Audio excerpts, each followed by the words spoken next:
Bonsoir, bonsoir, bonjour. C'est Congo News 24.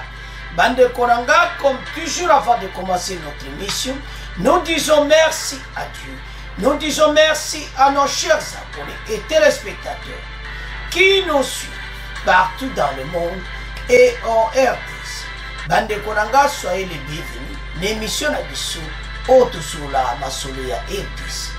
À la une, chers téléspectateurs, on va commencer cette émission Bandeko Oye Yindi na Goma. Colère contre la MONUSCO près de Goma après son retrait de Rumangabo.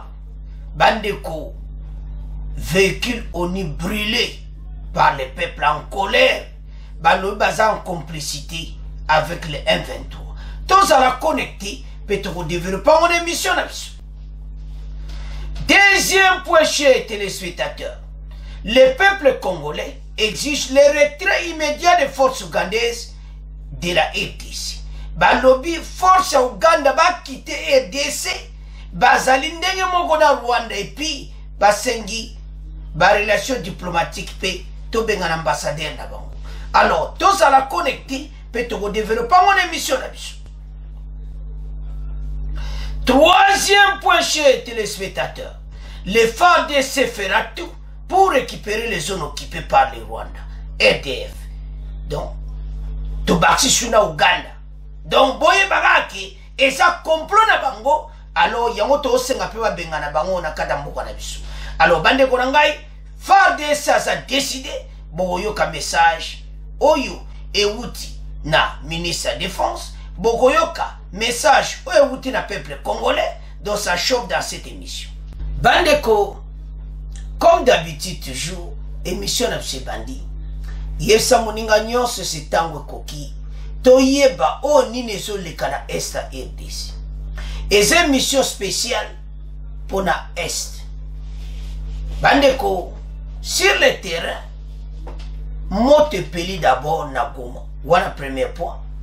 Donc, yindi na ndenga mukete, peuple a tombi car ya MONUSCO. Bache yango moto. Bandeko bato bazo kosaka biso tro, bazo kosa pe bakonzi tro MONUSCO. Boyebi tozaki na kana Rumangabo. Rumangabo epai wapi bango MONUSCO bazalaki na base na bango. Bamona kake bango basi retire na Rumangabo. Complot na bango na M23 yé na Rumangabo. Alors que on les a qui base militaire. FARDC a tché bango confiance, bango bati kalawana. FARDC a qui ne ko attaquer ba côté mosusu. Nasima FARDC M23 ba yé ba koti MONUSCO a sa kotala. Et puis MONUSCO a se retiré na Rumangabo. Le collabo se retiré. Bojabilo onabino. Bana ko beta masasi likolo. Peuple a tombi car na bango moto. Peuple a lobi bato baza ba aventurier, ba hypocrite, bazo kosaka ba konzi na biso. Bande ko MONUSCO maloba tu baloba kesa na ngwa lukuta. Bazala kiwanja. Bino boye pour défendre la population. Mais beaucoup de kobeta masolo na M23. Bazwa ba Congolais musuna kiwanze tout ça pour transporter ba ona Goma et tout ça. Bande kotala. Tozo vivre situation mo Congolais bo tozo na point musubu oyoka. Peuple a tomboki na ndenga mokiti. Ba konza mboka na niveau to komi ezo senga Congolais nyoso atelema. Si vous êtes vraiment Congolais, ils sont tout avancés parce que un complot se prépare. Mais pas qu'on réussite. Bisoto ebete ba okoka RDCT. Ba territoire a nyos to ko récupérer à mon maboko na bango. Alors, totanga bon to avancer ndenge nini ba tumbi kara MONUSCO. La population en colère vécu au nu brûlés par le peuple en colère contre la MONUSCO parce que Bazaki a complot avec M23. Colère contre la MONUSCO près de Goma après son retrait de Rumangabo au profit de M23. Bino Bozana Rumangabo. Obite, to vanda on est pi, pas se retirer. Batiki M23 a continué calme à Yavani na Rumangabo. Wow. Situation toujours vivre à l'est. Et ça a kosakanati. Soki toujours tala ba complot aboyi, koto toujours sala ba démarche mususu, koto toujours vivre na ba ta complice aboyi, ezo sala pasi. Ce n'est pas possible. Oh là là, nuit de tension dans la périphérie de Goma, capitale du Nord Kivu, dans l'est de la RDC. À Kanyarushina, précisément au moins un véhicule de la MONUSCO a été brûlé par des habitants en colère. Après la mission de maintien de la paix de l'ONU a décidé de se retirer de Rumangabo au profit de la rébellion du M23, rapporte des sources concordantes à Politico CD. Selon notre correspondant dans la région, la MONUSCO en provenance de Munigi a forcé les passages et a tiré des balles. La population a brûlé l'un des véhicules. En début de soirée ce mardi 1er novembre, la MONUSCO annonce son retrait ce mardi de Rumangabo à travers un tweet publié à mission onusienne au pays par des retraits stratégiques et tactiques. Nous avons opéré un retrait stratégique et tactique de Rumangabo en concertation avec nos partenaires pour mieux préparer ensemble les prochaines étapes. La MONUSCO reste mobilisée aux côtés des FARDC et protéger les civils, a indiqué la mission onusienne. Hypocrisie. Makamba lokuta. Bozo kosa armée na biso. Bozo kosa biso ke boza à côté na bango. Boza ba envoyé à la communauté internationale. Boza ko kosa biso. Bozo sala bankama be na mboka na biso. Tala siko. Botiki Rumangabo lubeza tactique. Non. Bandeko Twitter a mwana bakomi. MONUSCO a commis bien. Et c'est ma. Ce soir, au point de contrôle de Kanyashina, la MONUSCO en provenance de Munigi force les passages sans contrôle et tire des balles. La population brûle ces véhicules suspectant de transporter les M23. Comment yon le kandengwa? Entre-temps, au tiki kuna Rumangabo. Allez. Batumbi à mon bateau yo, en tout cas, toujours vivre une situation beaucoup difficile. Rumangabo est l'un des principaux camps militaires de la province du Nord Kivu. Sa position est tactique, car située dans l'est du parc national du Virunga, à proximité de la route qui relie les villes de Rutshuru et de Goma. Depuis hier, le camp est en train les mains de la rébellion du M23, qui a également pris des autres cités, dont celle de Kiwanja et Rutshuru. Centre, malgré la présence de la mission onusienne dans ces camps. La MONUSCO est fortement critiquée en RDC pour son inaction présumée face à la rébellion du M23 soutenue par le Rwanda, en croire le groupe d'experts du Conseil de l'ONU. Ah Nzambe, Mokilo Zamabe, MONUSCO bazo salamaye le moko bandeko. C'est quand on peut se nous confiance. FARDC boyokani yoza na Rumangabo. FARDC ke kote msupa atake batu. Yomba la moko ali otiki Rumangabo, otiki li M23, olobi eza tactique. Otika lokuta ko. Tika mensonge. Biso to abara mikete me boyeba. Iko zongela bino kalati. To développer. Bande kozo sana pasi pe mao. Ce sont des mensonges. Baloba quitter Rumangabo pour la tactique alors que le peuple s'est compris. Kaka ndeba wazobima mbalamo M23 zokota tokota alors que kuna population azate osomana donc il fallait bambasa la guerre dans M23 babona Moussani. Quelle hypocrisie à la communauté internationale. Et puis, Bazolo Baké. Biso a toujours côté à faire des biso de Banyama. Beaucoup ça biso. Ti. Tous ceux qui ont ndenge moko bande kotala. Pour le moment, ko biso motema kaka na faire des. Tous ça confiance à mon douté. Parce que ce total magamu Uganda boyo kana deuxième point peuple a tomboki. Babenga na armée ougandaise, babimisa ambassadeur Ouganda quitter la RDC. Ce sont des aventures. Donc, ils ont ça la sonia ndenga mukete. Ba meka ko renouveler ba accord na bango na te ba kendi. 2 mois qui va quitter le territoire congolais. Mais toujours na point. Alors, MONUSCO azo sala ba aventure peuple a moni. Taba moni. Oh. Mais bino ba il fallait bozana rumangabo bo batela mboka bino ba yako batela biso comment bino bo bimina rumangabo le beza taktim balamo M23 ya koti basolo laka basa en commun faire des si bo fungola mes contre batu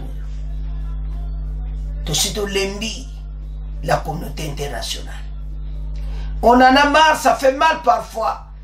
Même tous comprendre des thèses ça la peut monter passe. Mais bande konangai biso tous un espoir que to longa guerre oyo. Ça c'est notre pays. Mutu monta tia ko botola yango. Ba genio so communauté internationale bazo sala pour fatia boko yo kanana ba rebelle. Mutu alinga kamboka na ye akoso na ba rebelti. Lokola fatia qui position wana communauté internationale va bon le quoi boyo bino faut pas boto la bino mboka ba kokati MONUSCO oyena mission na yo ko échoué peuple congolais déjà monde ba l'action ba tumbi dia mutuka wana bino boza batuma bei bande ko ezo sala passe pe mawa mais j'ai l'espoir nous allons vaincre ba ko suka na nzila alors wale za ipo MONUSCO complot hypocrisie, communauté internationale, tout comme on dit qu'on a bino, tout comme on a deuxième point, oye yindi. Bandeko, tout comme on a point oye Uganda. Bandeko, makamwe comme siko polele. Population a tombo ki mabe. Peuple congolais na nord basili ki balobi Uganda kende. Ce baye na beni bazo sala ba aventure bazo laksa lokola ke bazo travailler pour na ADF bazo sala hypocrisie bon benga na bango ba quitter le territoire congolais à partir de ce soir ba congolais nyosto telema contre Uganda za ndenge moko na ba rebelle bazo nyokola mboka na biso baza ko peuple azo mona pasi pour na Uganda boko yoka oyo ba komi bandeko zo sala pasi pe mawa Uganda luba yaki pona ADF bakosi biso yangwana bakonzi bazaki na ba chef armée bakosa ki mokonza mboka parce que bango baza ba généraux tant ba oso ba esa mokonzi te bosi accord na batuti boye baki yango pourquoi bosi yaki accord na batu bandeko armée zaki entouré na ndemo malamu bazako pesa mi mukonza mboka quel conseil mukonza mboka ndimi aebike armée bandimi mukonza mboka mona tesala bitara to vivre siko ba komi ndenge mona Rwanda complot baza partout na kati ya M23 baladlati bakazaka M23 mais ce sont des Ougandais les Amawa tous un problème sérieux. Le pays est menacé. Beaucoup de déclaration à peuple balobi clairement que ba konzamboka bokata ba contrat na bino ya ADF wana na Uganda. Bobenga na Uganda ba kite mboka. Congolais place aux alliés. Message ça que Uganda a quitté le territoire congolais le plus tôt possible. Ambassadeur na bango pe akendi. Biso ba tutolobiti. Bokoyoka yango, peuple a décidé bongo. La voix du peuple. Yango anande, masole fait salam. Toyoka un gouvernement, vous avez l'enquête. Mais situation est comme maintenant difficile maintenant sur le terrain. Peuple a moni bango hypocrisie. Kuna na Ruchuru na Bunagana partout bazana kati. Baena beni balati kazaka. Wana peuple mutazoloba. Keso baena beni babini bana malamu. Ke bae kolanda ADF. Eza lokuta. Baye pona ko balkanize mboka na biso. Et comme temps bango bakende. Tant toyoki mungongo a peuple. Ezo sala pasi pe mawa. C'est ça ma aventure. Alors, peuple congolais, à partir de ce soir, est mobilisé de message. Oyo, tozo tanga sikoy. To avancer bandeko parce que l'heure est grave. Avançons. Le peuple congolais exige le retrait immédiat des forces ougandaises de la FDC.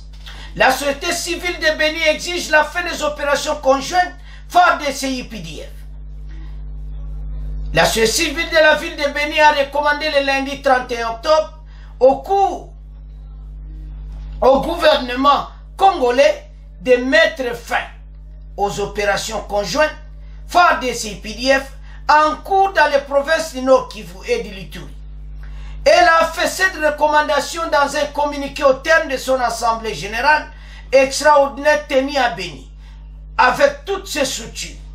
Ces structures estiment que ces opérations dites Oussouja n'ont pas réussi à ramener la paix jusque-là et sont improductifs sur le terrain.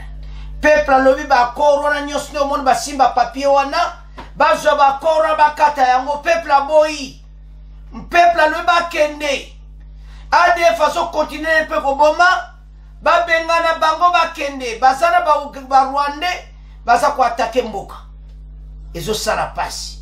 Congolais telema pona mboka. Telema pona mboka tango ekoki. Bokoyoka bandeko bisoto otanga oyo bako tozoloba oyo bakomi. Elle existe même sur la rupture des relations diplomatiques avec les pays considérés comme agresseurs, notamment le Rwanda, l'Ouganda, compte tenu de leur soutien avéré aux rebelles du M23. Makambo tozolobeza radio onusienne. La Okapi mutuba komi yango. Okapi radio na biso na Kinshasa ba lobi boy ba konza mboka bo rompre ba relation na Uganda. Uganda azandenge moko na Rwanda, omoni Uganda omoni Rwande. Ba yena na nzela ya ADF po ba balkanize mboka na biso. Peuple a lobi bo bengana bango. Elle exige la rupture des relations diplomatiques avec tous les pays considérés comme agresseurs, notamment le Rwanda et l'Ouganda, compte tenu de leur soutien avéré aux rebelles du M23. Ouganda bazo supporter M23 bo bengana bango. L'heure est grave pour la mboka. Mboka eza attaqué. Eza mawa. To sien ba kor na Uganda. Uganda même façon bobi misaba na EDC bango nyoso ba quitter le territoire congolais à l'effet ya mission wana. Il dit voir la main de l'armée ougandaise et celle de l'armée rwandaise dans l'instabilité actuelle du territoire de Rutshuru. Balobi bazana Rutshuru ba Ugandais. Ndege bomona ki bakota ki na Rutshuru, Uganda azana Rwanda sika moko. Bakonja mboka bo bengana bango. Ba dossier bozo siye bo anile yango. Bokoyoka peuple ndenga koganga. Donc de l'autre côté, dans le Rutshuru et l'Ouganda appuient le M23 au même titre que le Rwanda. Mais lorsque vous venez ici, chez nous, dans le territoire de Béni, il y a une sorte d'hypocrisie. C'est sur cette base-là, nous disons que notre pays doit rompre des relations diplomatiques, non seulement avec le Rwanda, aussi avec l'Ouganda. Donc, de l'autre côté de Rutshuru, l'Ouganda appelle le M23 au même titre que le Rwanda. Même lorsque vous venez ici, chez nous, dans le territoire de Béni, il y a une sorte d'hypocrisie. Tolembi. peuple alobi hypocrisie kosakana nango te soki bakomi na Beni babimi bana malamu mais na Rutshuru bazo maltraité bakoti na Rwanda. Oh Nzambe na ngai. Dans ce même communiqué, la société civile demande également au gouvernement congolais de surseoir au déploiement en RDC de forces coalisées de l'EAC. Balobi lisusu ba force wana ya EAC tambako ya il faut bovanda bosola na bango. Bosola na bango très bien. Mais Uganda azala te. Uganda kende totika la kaka na Kenya na Burundi abuo pia na Tanzania. Bo batika luana bakende. Parce que ba iko agresser mboka.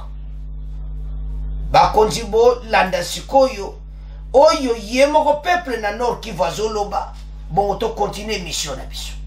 Et puis, toujours au Nord Kivu, la société civile de la ville de Beni recommande au gouvernement congolais de mettre fin à la mutualisation des forces FARDC-UPDF dans les opérations Oussouja en cours dans les provinces du Nord Kivu de l'Ituri. Cet appel est contenu dans un communiqué rendu public lundi au terme d'une assemblée générale extraordinaire tenue à Beni avec toutes les structures de la société civile. Pour elle, ces opérations n'ont pas réussi à ramener la paix jusque-là et sont improductives sur terrain. Elle exige même la rupture des relations diplomatiques avec tous les pays considérés comme agresseurs, notamment le Rwanda et l'Ouganda, compte tenu de leur soutien avéré aux rebelles du M23. Maître Pépin Kavota, président de la coordination de la société civile Force Vive de Beni, explique au micro d'André Kitenge. Depuis que la RDC, notre chère patrie, notre cher pays, a signé l'accord et même les renouvellements des accords ou de l'accord entre UPDF et FARDC, nous constatons sur terrain, après analyse objective, que cet accord ne nous amène pas à la paix. Et recommandons à notre gouvernement de bien vouloir rompre la collaboration UPDF et FARDC, considérant l'improductivité des opérations sur terrain. Si nous regardons de loin tout ce qui se passe dans les territoires de Rutshuru, nous sommes en train de faire l'analyse de sorte que nous voyons la main de l'armée ougandaise et la main de l'armée rwandaise. Donc, de l'autre côté, dans les Rutshuru, l'Ouganda appuie les M23 au même titre que le Rwanda. Mais lorsque vous venez ici chez nous, dans les territoires de Beni, il y a une sorte d'hypocrisie. C'est sur cette base-là que nous disons que notre pays doit rompre des relations diplomatiques, non seulement avec le Rwanda, mais aussi avec l'Ouganda. La société civile demande également au gouvernement congolais de surseoir l'arrivée des forces coalisées de l'EAC, communauté des États de l'Afrique de l'Est, au pays. Bande kotolandi biso nyonso. Peuple atomboki na ndenga mukete bamone eza complot moko bien organisé. Et comme tant bato bakite mboka na biso batika peuple nye poto sito lembi. Trop c'est trop. Baye babimi batu malamu. To sali bako mbala mo balati poso M23. Peuple alobi ndenge to bengana ambassadeur rwandais ba bengana pe ambassadeur ya Uganda. Biso batu to lobi te peuple o avanda kakuna yemo kwa moni bangu. Bande ko bo partager extrait oyo na réseaux sociaux. Bo partager ngo na présidence. Bo partager ngo partout passe radio Kapi Mutalobi. Eza clair to landi biso nyonso. Radio onusienne baza présent ba lobi boy. Peuple à Nord Kivu recommande au gouvernement congolais d'annuler tous les contrats et demande l'annulation ya ba cornios na Ouganda. Que l'armée ougandaise quitte la RDC immédiatement. Ba yaki pona ADF abuma kaka. Ba yiko kosa biso. Ba yaki na mission mususu. Ba yaki pour balkaniser notre pays. Il est temps que bateau bakende. Bande ko l'heure est grave. Oh balubaka e yindi akosakana na ngoti. Donc soko zo mona makamba boyi, donc eza somo. Bateau yo ba ye ko boma mboka na biso. baye ko détruire mboka na biso baza na besoin bazwa mboka oyo me bayeba ete bakotikala kozwa yango te. Uganda bandeko bomeka kopanza message oyo toza na besoin sur Uganda te na ADC. Bakonzi oyo bazaki na armée na le basiaki kontra Uganda bakonzi wana ya armée balingaki mboka te ko accepte makoyebisa mokonzi ya mboka bandima Uganda akota eza malamu te. Siko faci pena zomona bato nazaki na bango bazondima base faci akotuna armée pondenge chiwe waza so chiwe mutazaki bango tu baza siko faci so ya tuni baoloba non me bango bandimi mokonzi ya mboka osani faza na confiance à bango pour te travailler bien. Mais nous avons des bâtons, faci apesaki confiance dans notre pays. Tant que Muganda zosa peuple on avandaka kuna alobi soki bango baye na Beni bazosa l'hypocrisie na Ruchuru bakomi 1-23 na Kiwanja bakomi 1-23 na Bunagana bakomi 1-23 mais so bakomi na Beni bakomi armée ougandaise nzambe na ngai do baza armée ougandaise kaka na Beni mais soki bake kuna bakomi na bango 1-23. Dernièrement FARDC nga botola Bunagana bango bakoti na Bunagana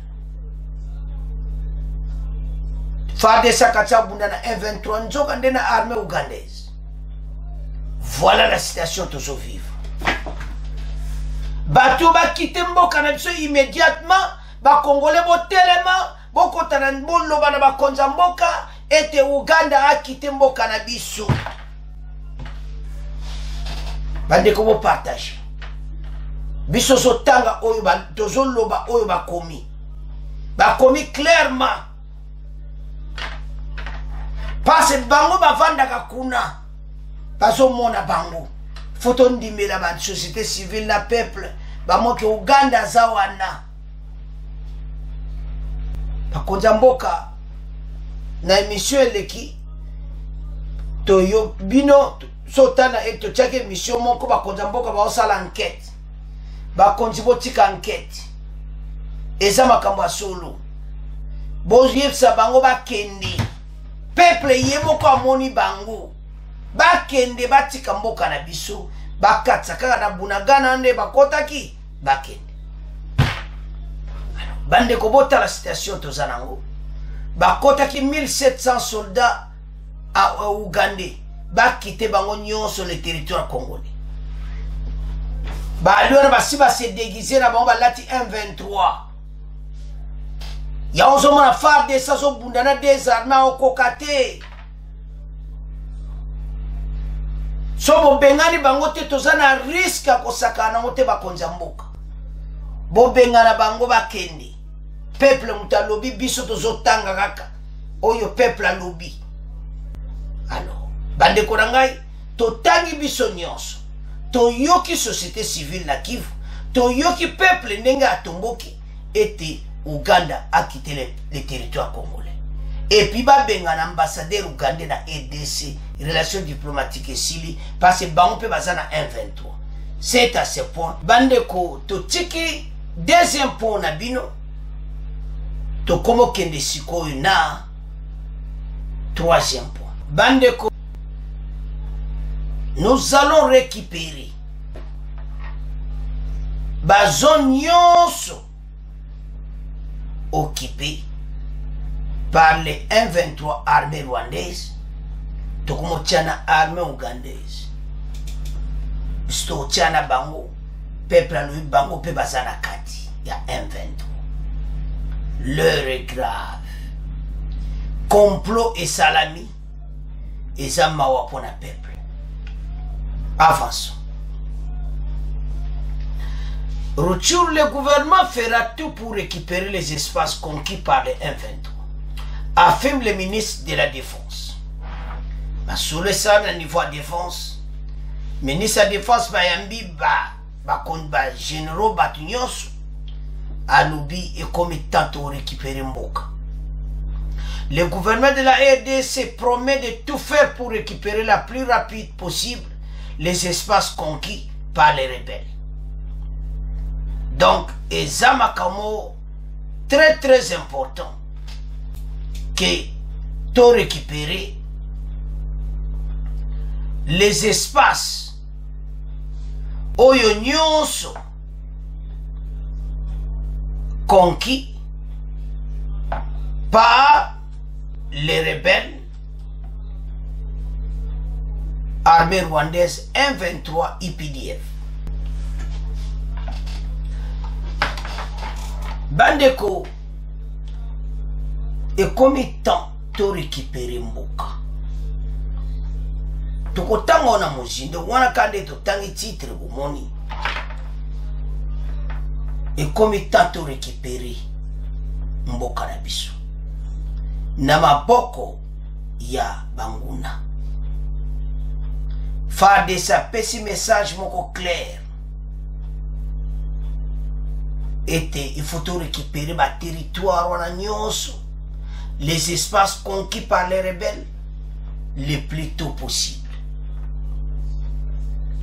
Pesi message ba yebi poani ba pesi ya. Te yebe ke mikolo yo ba Congolais ba décourager. Nande to mon avancement M23. Mais complot zo salam. Talente ya Rumanga bo wana complot zanini ya MONUSCO. Donc, makambo nde toke nangu, toko koma na pwe nangu. Congolais ne ose décourager te. Avancement ya bateau yo. Et pesi biso bekutu mayele koleka. Bakotika la koboto la mboka na biso te. Mission na bango zaka ke fatia ndima. Ndenge ex-président Kabila ndima ki na 2014. Ba signé, ba généraux rwandais, ba kota na armée. Le kola fatia boyi yango. Bisoto lukato dirige mboka na biso moko. Alors, batu moko ebele ba batamisi ma Rwanda. Bisozo kansaka ka armée rwandaise, nzo kande baze ebele. Na ba mindele. Me baye ba ete. Oyo baso sala biso ba okokati. Situation au balubaka l'heure grave. Mais biso, tous à la position farde sa kotikate. Bandeko, somba réunion te salama, ba konzi armée, bazo sangana. Boko yoka message mususu. Soutien na farde se biso nyonso. Congolais place aux alliés. Boko yoka message. Bandeko baza kopesa. Na RDC. Qui tous ensemble na bino bandeko akivu. To supporter armée na biso. Et comme armée à makasi. Makamusu e yakape la musipe biso. Parce que plus de 25 ans, armée là. Ba côté armée moko mixé. Mawatro, mixé avec des Rwandais nakati. Armée Mawa. Président l'avait dit que ça armée moko mix. Y'ont toujours vivre ba sénonios. Un Rwandais na kata FARDC, a olingaka M23 boto la biso mboka. Dans la situation de vivre. Mais bango ba yeme biso to kotika koloba te. Ya ontono ba Congolais na réseaux sociaux na yebiti. Bande kotala soko za na page na Facebook. Zo atabe mission na biso tiaka. Tozo konde la bino. Pone intérêt a mboka.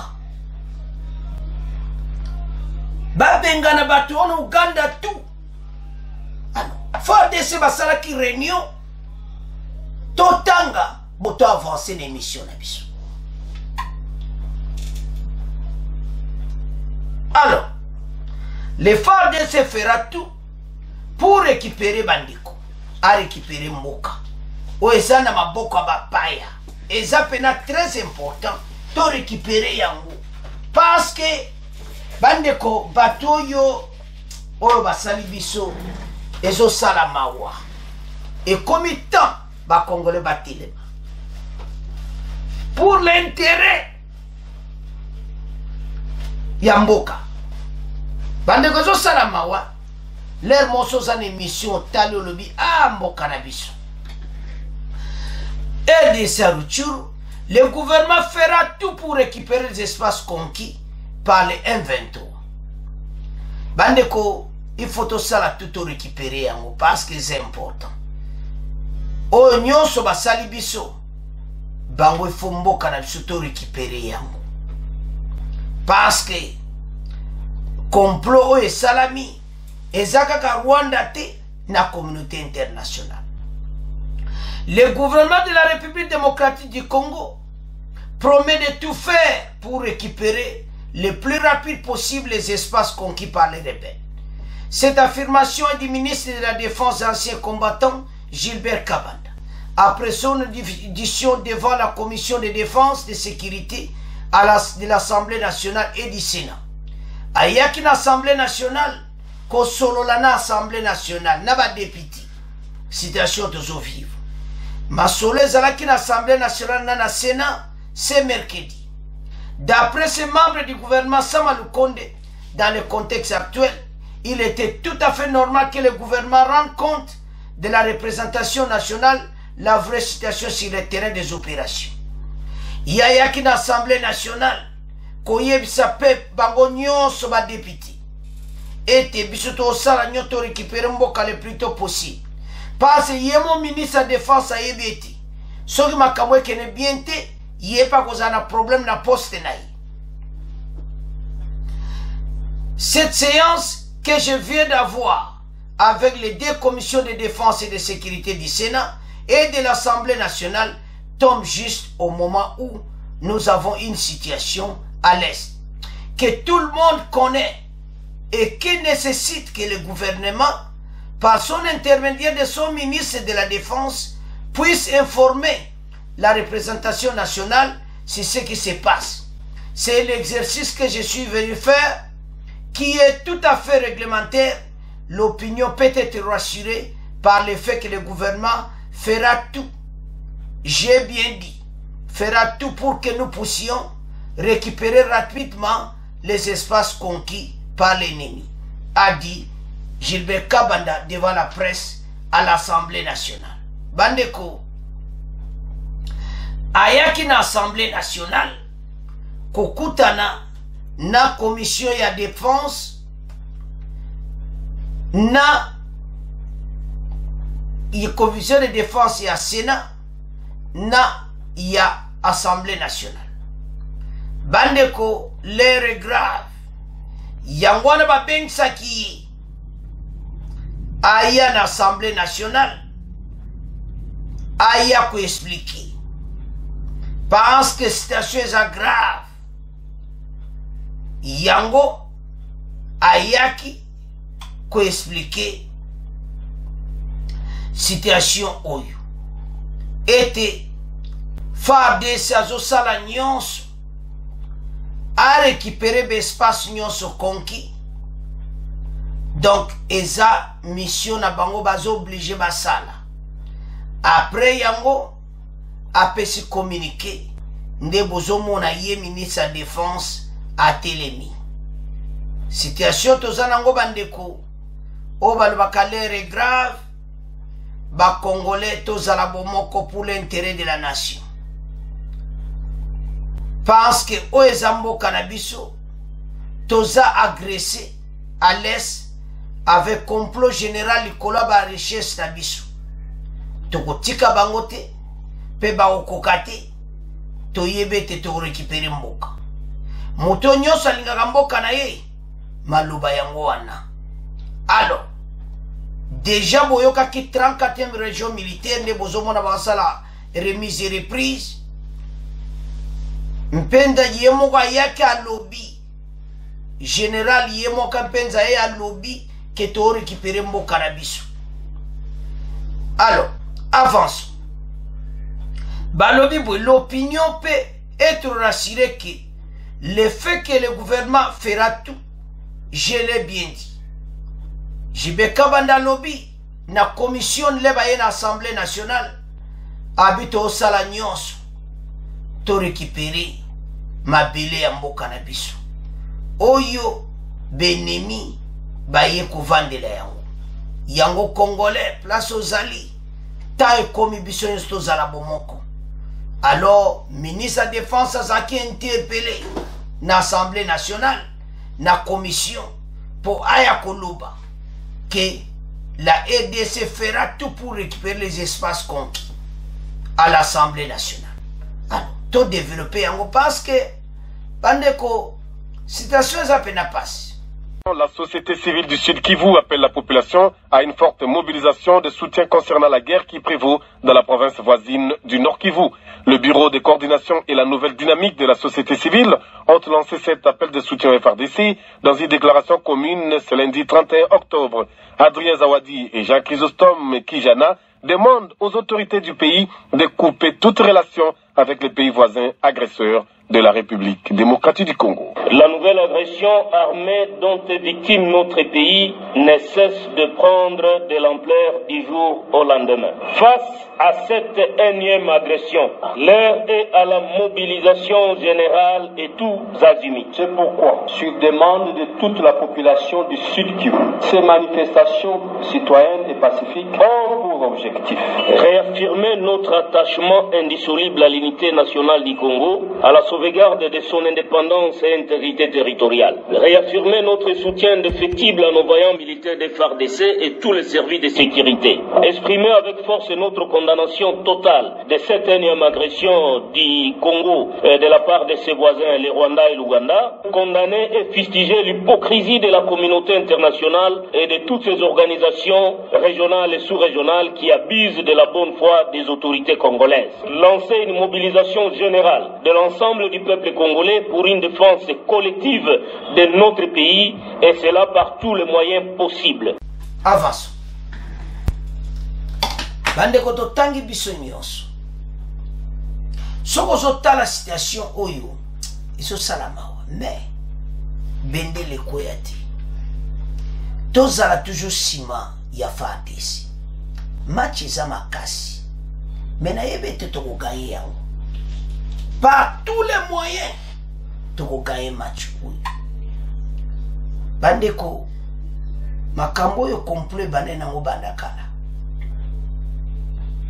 Mais, bakonza mboka basangani.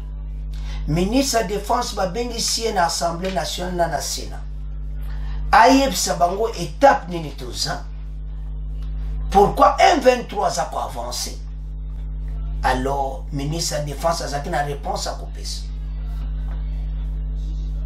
Ndenge tolandi extrait wana. Bandeko za somo. Bandeko wana balobi clairement eti biso nyonso za la sima ya FARDC. Congolais place ozali. Zala sima FARDC. Bende le ko ya te poto benga na banguno bakoteli biso. L'heure est grave. To récupérer mboka. Oye kome na maboko banguna. Soko tali. Complot ndenge salami. Biso fallait tozala bomoko. Alors, peuple alobi bwende tolani na extrait wana. Alobi ke biso tozala sima ya armée. Ba esi ba konza mboka. Ba mobiliser population. To baksa nombre ba soldats. Pour le moment, nous avons besoin même, il y a 200 000 soldats. Basso Parana S, même 200 000. Tu recruté bango. Oba no l'heure est grave. Tu recruté bango. Pour oyo kaka ezaya kosakanati. Donc, situation est comme une point moko ke ba Congolais totelema. Guerre à l'est, toujours bundana désarmé. Makama wa force régionale wana, biso na mission toloba kaka me, biso za motema na biso na FARDC. Yangwana bandeko ba lobito supporter FARDC et puis ba baksibo. Uganda azandenge moko bango pe ba lobi yango lisusu.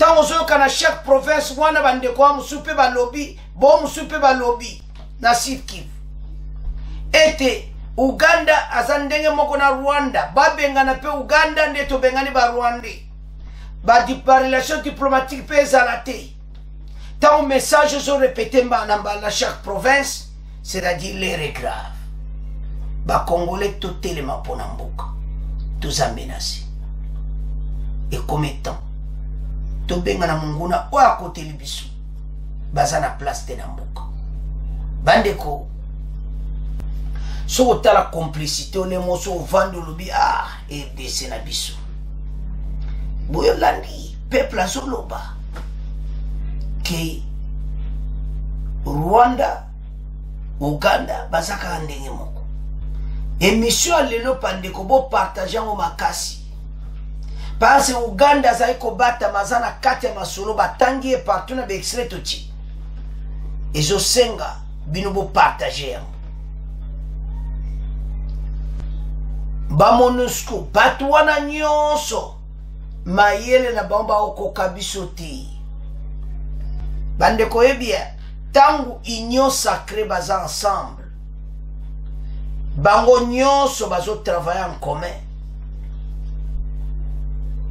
bakolonga biso te alors mais je senga tolo makama kitoko pona FARDC tous pays agressifs totika ngai boy onyoso wana ezatina moko te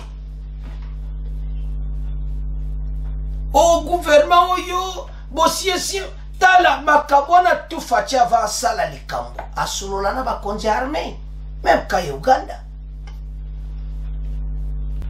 mais faut koyepa mukonzi mboka mais batu wana musana bango za nini pona kuide mukonzi mais batu balingi mboka te baloba ekene kabo ozomona les pays qui trahit mais batu wana toujours ils savent la vérité armée zozalas assainissement zo continue pour bamusu bazaraka ya au monde ba makambo nyonso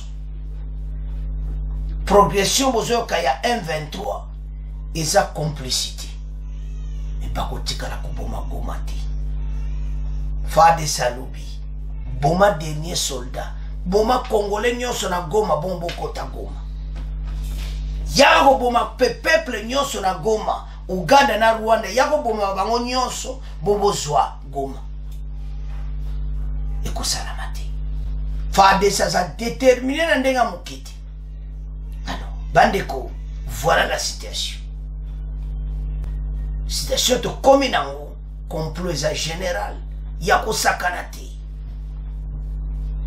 toujours tambwa na banguna ba traître même MONUSCO na alors soto tala biloko aboyi yangwana boyoki bandeko baza koganga armée bo forcer armée bo former armée makasi ministre de défense va convoquer une assemblée nationale à un problème parce qu'il y a un ministre de défense tant que échec il y a pas un problème toujours.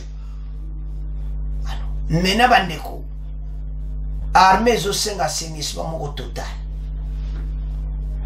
yango bazo sala loi programmation militaire ba bongsa armée et quoi makasi to tia frontière wana mir parce que bato ba okende kaka richesse mabela to yibe ko silati mais Uganda na Rwanda baye baite o bazo sala biso pato la nini mission eza makamba cash ti makambo ebimi na onke ba bazana kati un complot bien organisé. Alors bandeko bo partager makasi mission c'est à ce point to comment clôturer mission na biso bo continuer ko s'abonner massivement. Au revoir, à la prochaine.